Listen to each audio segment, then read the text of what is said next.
This is English shorthand dictation number 232 and the dictation speed is 140 words per minute. Ready? Start. Honorable Chairman, Sir, it is very encouraging to hear your words which give us a lot of credibility because there are people who still do not accept that there is climate change and it is a crisis. So I start by thanking you for your words. Today, human beings have become richer, more powerful and more advanced.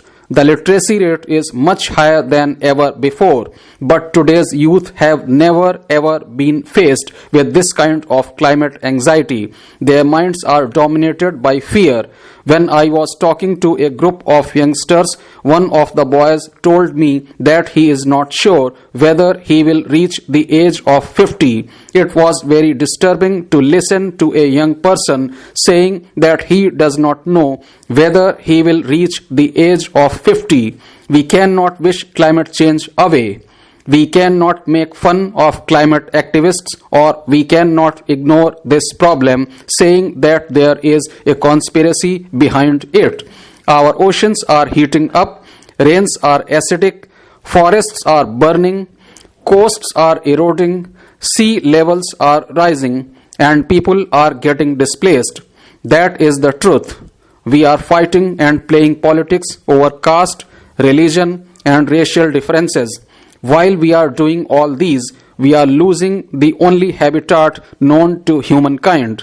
This is an existential crisis and nothing is more important than this. The COP26 meeting was held 1 month ago in Glasgow. This meeting is considered as the most significant meeting of the century because of the crisis in front of us. There were around 6 trillion trees on this earth before agriculture revolution which started nearly 10,000 years ago. Today it is less than half of what was there before the revolution started. Losing our forests is not just losing places of calm and comfort.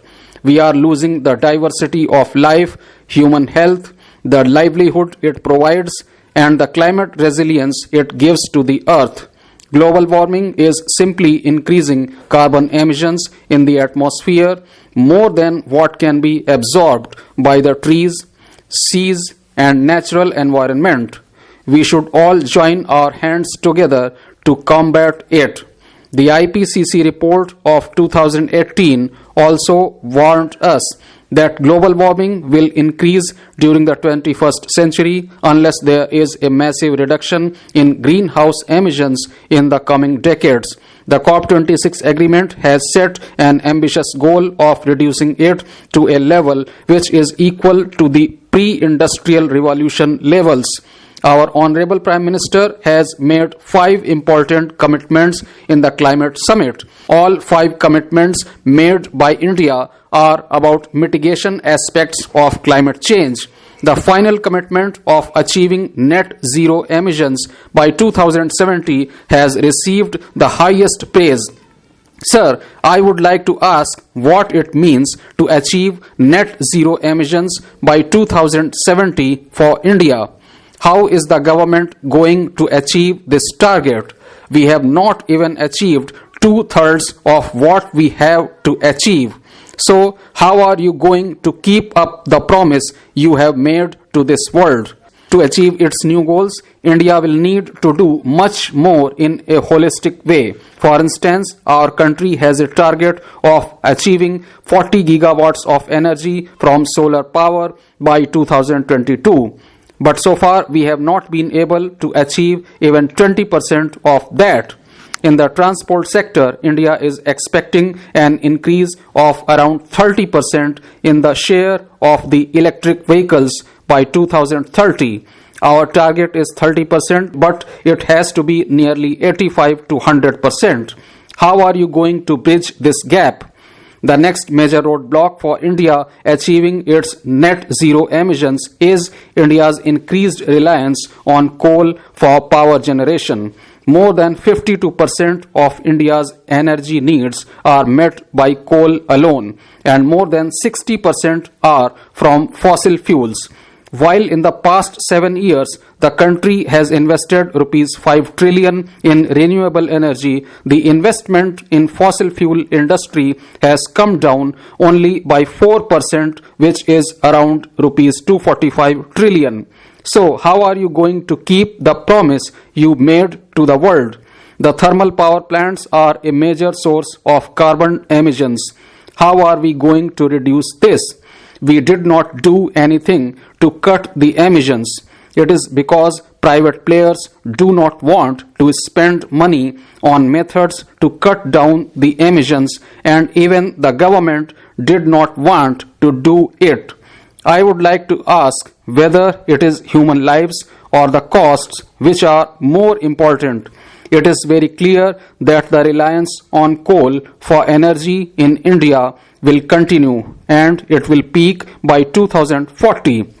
After that, demand for energy will fall, and then only you will be able to reach your net zero target by 2070.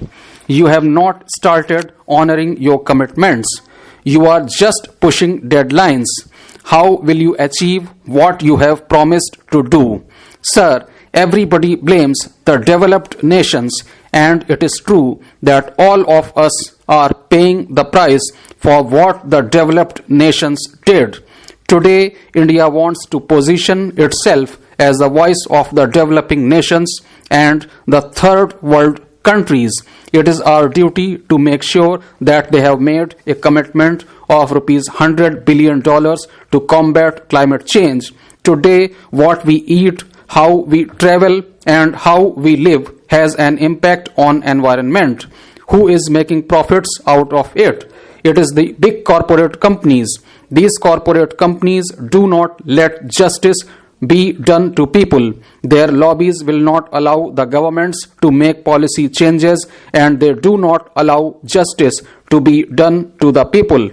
We have examples like the Union Carbide plant. After 35 years of that incident, people are still seeking justice. They have not got what they have to be given. The compensation has not been given to them, and there is no clean up either. Whatever was dumped there is still lying around. Without getting justice for the common people, what are we going to do? How are we going to keep the promises made to the world? Sir, we talk about so many disasters. We talk about refugees around the world. We talk about the people who are affected because of political turmoil and other reasons. But we forget to talk about climate refugees. These people are going to constitute the largest number of people in the future. According to statistics, an average of 26 million people around the world have been forcibly displaced by floods, windstorms, earthquakes, and droughts. By 2050, this number will increase to 28 million. They will have to leave their places and move and run as refugees because of climate change. The Refugee Convention in 1951 did not talk about the climate refugees, and we did not care about them at that time. We did not even know much about them. But it is the responsibility of countries like India to make sure that these climate refugees are included, and there is a definition for climate refugees so that their plight can be addressed and the world can be more sympathetic towards them.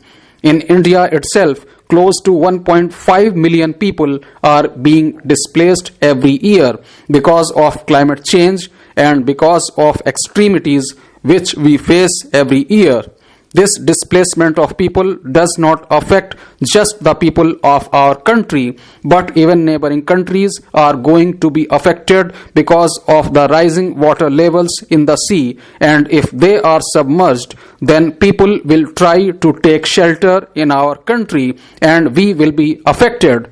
What is the plan? What is the policy? Has the government thought how it is going to handle the people who are going to be internally displaced? Agriculture is going to be affected. People living in the coastal areas are going to be affected. The fishermen are going to be affected. Their livelihoods are going to be affected. How are we going to handle that? How are we going to handle people who would be coming from other nations into our country? Sir, the honorable members of this house must have seen as to what happened in many of the states in India.